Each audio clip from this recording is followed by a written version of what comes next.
আওয়ামী লীগ সম্ভবত ইতিহাসের একটি ভয়ঙ্কর ঝুঁকি নিতে যাচ্ছে। বাংলাদেশে যে সকল আওয়ামী লীগ নেতৃবৃন্দ রয়েছেন, তারা যেভাবে নড়াচড়া করছেন, কলকাতাতে, আমেরিকাতে, দিল্লিতে এবং ইংল্যান্ডে যে সকল নেতা রয়েছেন, তাদের কথাবার্তা শুনলে যে জিনিসগুলো মনে হচ্ছে যে তারা খুব দ্রুত বাংলাদেশে ফিরবেন এবং এটি কয়েকটি স্তরে তারা এই কাজগুলো করবেন এবং তারা আইনের কাছে নিজেদেরকে সমর্পণ করবেন। এবং যখন তারা এই আইনের কাছে নিজেদেরকে সমর্পণ করবেন, ঠিক সেই সময়টাতে বাংলাদেশের টোটাল বিচার ব্যবস্থা রীতিমতো আন্তর্জাতিক চাপের উপর পড়বে। আওয়ামী লীগের যে সকল নেতৃবৃন্দ এই মুহূর্তে দেশের বাইরে আছেন, ধরুন পররাষ্ট্রমন্ত্রী ডক্টর মোমেন। তো ডক্টর মোমেনকে যদি কেউ নাজেহাল করার চেষ্টা করে কোনো আইন আদালত কোর্ট কাছারিতে, সঙ্গে সঙ্গে সেটা পৃথিবীতে ভাইরাল হয়ে যাবে।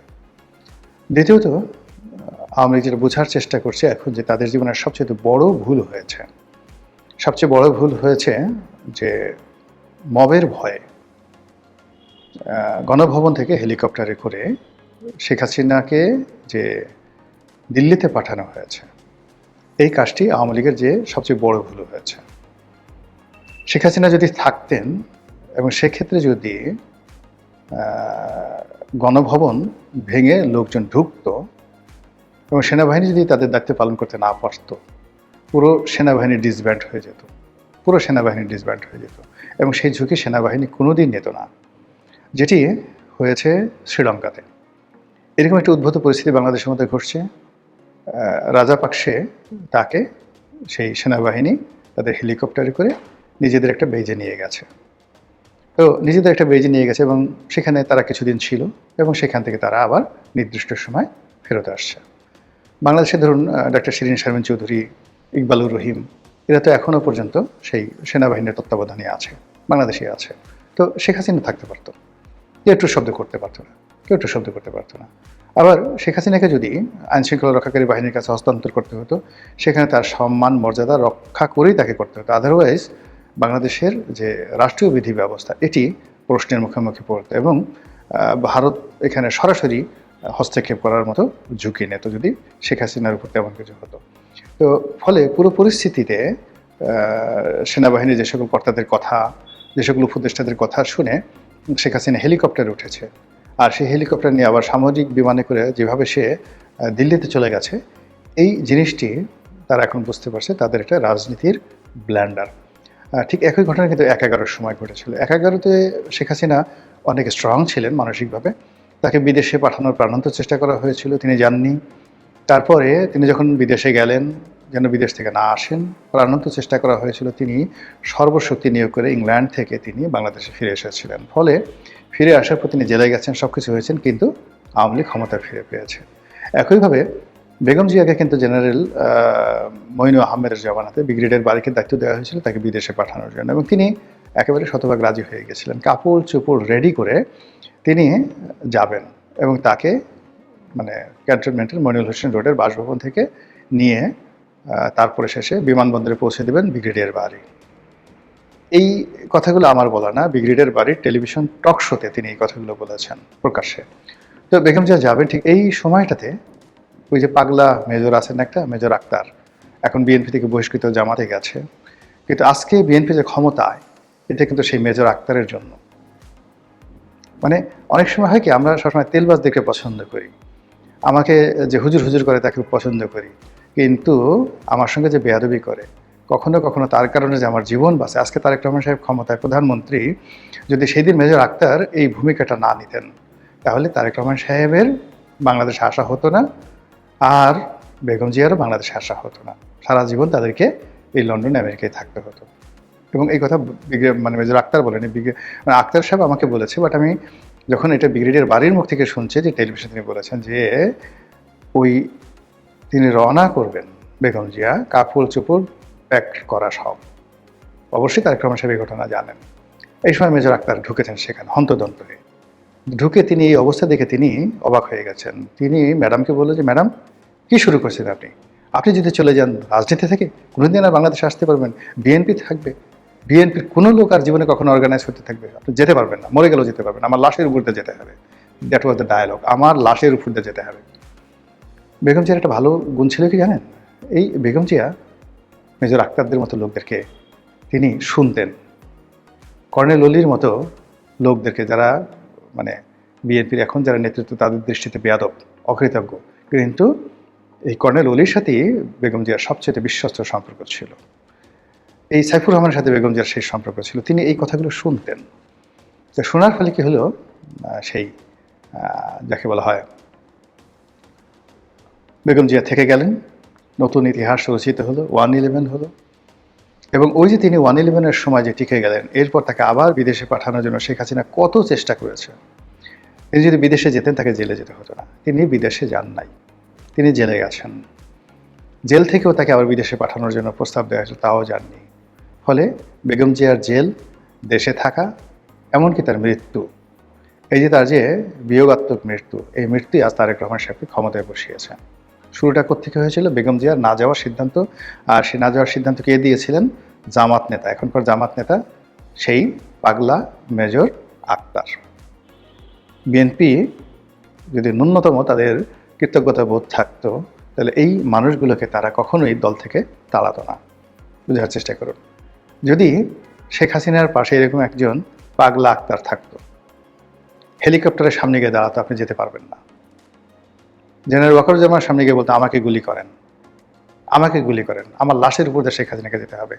আজ আপনার যদি সাহস থাকে, আপনি খুলে দেন, গেট খুলে দেন, জনগণ আসুক, আমাকে এবং শেখ হাসিনাকে পাড়াই মারুক। That was the decision. কিন্তু শেখ হাসিনার পাশে ওই সময়টাতে এরকম কেউ ছিল না। সবাই পালিয়ে গেছিল, সবাই কান্নাকাটি করছিল, এবং সবাই তাকে পালিয়ে যাওয়ার জন্য প্ররোচিত করেছিল, তার সন্তান থেকে শুরু করে সবাই। এবং তিনি একটা সময়, শেষ সময়টা পর্যন্ত আমি যতটুকু জানি, যেটা জেনারেল ওয়াকারুজ্জামানও বলেছেন, অন্যান্য বিভিন্ন সূত্র থেকে আসছে, যে তিনি বলেছিলেন, আমি মরে যাব কিন্তু আমি দেশ ছাড়ব না, আমাকে মেরে ফেলুক আমি দেশ ছাড়ব না, আমি ক্ষমতা ছাড়ব না, কোনো কিছু ছাড়ব না। সে কিন্তু তার জিদ শেষ পর্যায়ে রেখেছিল। কিন্তু তার আপনজন, সেটা শেখ রেহানা, সেটা সজীব ওয়াজেদ জয়, জেনারেল ওয়াকারুজ্জামান থেকে শুরু করে এই দীর্ঘদিন তিনি যাদেরকে বিশ্বাস করেছেন, প্রত্যেকটা মানুষ তাকে হেলিকপ্টার উঠে পালিয়ে যাওয়ার জন্য প্ররোচিত করেছে। ফলে বেচারি সিদ্ধান্ত নিতে পারেননি। আর এখন এমন একটা জায়গা থেকে মানকের চিপায় পড়ে গেছেন যে ওখান থেকে রাতারাতি তিনি যে ফিরে আসবেন, সিদ্ধান্তটা তার একার নয়। তারেক রহমান সাহেব যেভাবে লন্ডনে ছিলেন, তার ফিরে আসার সিদ্ধান্তটা একার নয়। তদ্রূপ এই যে এখন তিনি যে দেশের বাইরে আছেন, সেখান থেকে ফিরে আসাটাও শেখ হাসিনার একার সিদ্ধান্ত নয়। তো এই জন্য তিনি তার যারা নেতাকর্মী, যারা সাহসী, তাদের সঙ্গে তিনি কথাবার্তা বলছেন এবং সবাইকে বলছেন যে তোমরা আত্মসমর্পণ করো, যে যার মতো করে জেলে যাও যদি রাজনীতি করতে চাও। এবং ইতিমধ্যে আপনারা দেখেছেন, বরিশালে তালুকদার মোহাম্মদ ইউনূস সংসদ সদস্য ছিলেন এবং বরিশাল জেলা বিএনপির সেক্রেটারি, জেলা আওয়ামী লীগের সেক্রেটারি, তিনি আত্মসমর্পণ করেছেন এবং জামিন লাভ করেছেন। এর মধ্যে জেলে যারা গেছেন, সাবির হোসেন চৌধুরী বাংলাদেশে আছেন, সেলিনা হায়াত আইভি আছেন, সুমন আছেন জেলে। এই মানুষগুলো, যারা যারা আছেন জেলে, এদের মধ্যে অনেকেই, এই যে সুনামগঞ্জের মান্নান সাহেব আছেন, আওয়ামী লীগের যারা, মেজর রফিক এখন জেলে যাননি, তারা বাইরে আছেন, এমনকি শাহজাহান ওমর তিনি জেলে আছেন। এই মানুষগুলো না যদি রাস্তায় বের হয়, এরা সবাই সাহসী, এরা সবাই রাজনীতিতে পোড় খাওয়া, এবং এরা আওয়ামী লীগকে সুসংগঠিত করতে পারবে।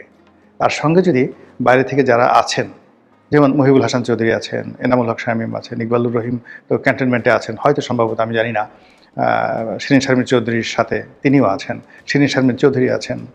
তো এই এখন আপনি দেখেন, এই যে লোকগুলোর নাম বললাম, এই লোকগুলোর সাথে সাথে আপনি ওই যে গৃহায়ণ গণপূর্তমন্ত্রী ছিল সমরে জল করিম আছে, এদের তো আসলে এত বেশি বদনাম হয়নি, মামলা আছে, মোকদ্দমা আছে, কিন্তু এদের মুখ ওইভাবে পচে যায়নি, ওদের মুখ ওইভাবে পচে যায়নি।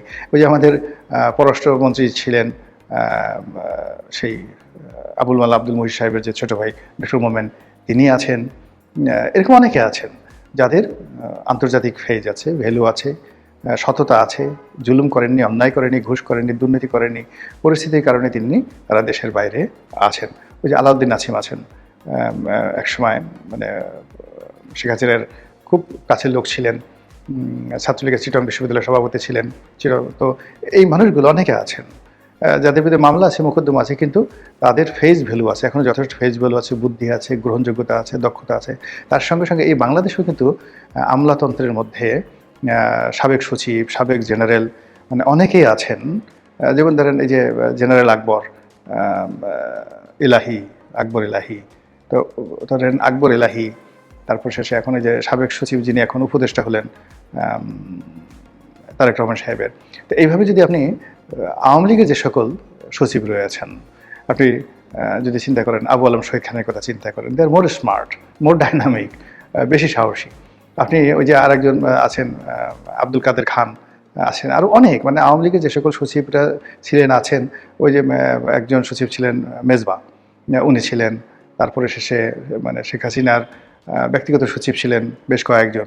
মানে যারা এখন এই সমাজে কিন্তু নিরাপদ আছেন, ঘুরে ঘুরে বেড়াচ্ছেন, তাদের বিরুদ্ধে মামলা মোকদ্দমা হয়নি, তারা ডাইনামিক, সাহসী এবং দুর্নীতি হয়তো করেছেন কিন্তু ওইভাবে পাবলিকলি তারা দুর্নীতিবাজ হিসেবে চিহ্নিত নন।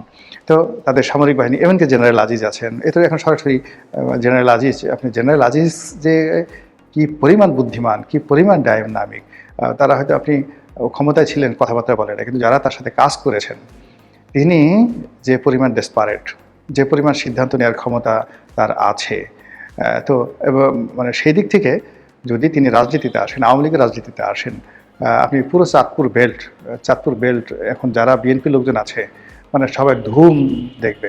মুফাসিল হোসেন চৌধুরী মায়া আছেন, এরা তো পরীক্ষিত, মানে রাজপথে পরীক্ষিত যারা লোকজন রয়েছেন। তারপরে নানক বলেন, বাহাউদ্দিন নাসিম সাহেব বলেন, মানে এদের যত কিছু বলেন না কেন, এদের যে পলিটিক্যাল হেরিটেজ আছে, পলিটিক্যাল যোগ্যতা আছে, এই পলিটিক্যাল যোগ্যতা অন্য রাজনৈতিক দলের এই পর্যায়ের এত নেতা কর্মী নাই। এখন এরা যদি দলে এসে সবাই জেলে যায় এবং প্রতিদিন কোর্টে হাজির হয় জেলখানা থেকে, প্রতিদিনই মিডিয়া তাদেরকে কভার করবে। এখন ধরেন সালমান যে কবার আসছে, বা তারপরে আনিসুল হক যে কবার কোর্ট থেকে আনা হচ্ছে, শাহজাহান খানকে আনা হচ্ছে, মিডিয়াকে আপনি ফেরাতে পারছেন? বারবার আপনাকে স্মরণ করে দিচ্ছে আওয়ামী লীগ আছে, আওয়ামী লীগ আছে। এভাবে যদি আওয়ামী লীগের ৩-৪ হাজার নেতাকর্মী যারা সেলিব্রিটি, তারা যদি জেলে যায়, তাদের বিচার হয়, আচার হয়, তারা যদি নিয়মিত হাসপাতালে যায়, চিকিৎসা করতে তাদেরকে আনা হয়, প্রতিদিনই শুধু আওয়ামী লীগের নিউজই ডেইলি আসবে, অন্য কোনো নিউজ। সেখানে তারেক রহমান সাহেব যে আজকে সেই ট্রাফিক জ্যামে আটকে আছেন, এই খবর কেউ দেখবে না যদি শেখ হাসিনা বাংলাদেশে আসেন এবং তাকে আজকে কোর্টে হাজির করা হবে। এটা হবে প্রাইম রিপোর্ট। তো সেক্ষেত্রে এই নেতাদেরকে ধাপে ধাপে আত্মসমর্পণ করিয়ে শেখ হাসিনা নিজেও ভারতকে রাজি খুশি করিয়ে এই মানে আইন আদালতের কাছে আত্মসমর্পণ করার জন্য তিনি যে সিদ্ধান্ত নিয়েছেন এবং সেটা যদি তিনি বাস্তবায়ন করতে পারেন, যেটা আমি শুনেছি, তাহলে বাংলাদেশে যে কী হবে রাজনীতির সমস্ত হিসাবগুলো উল্টে যাবে।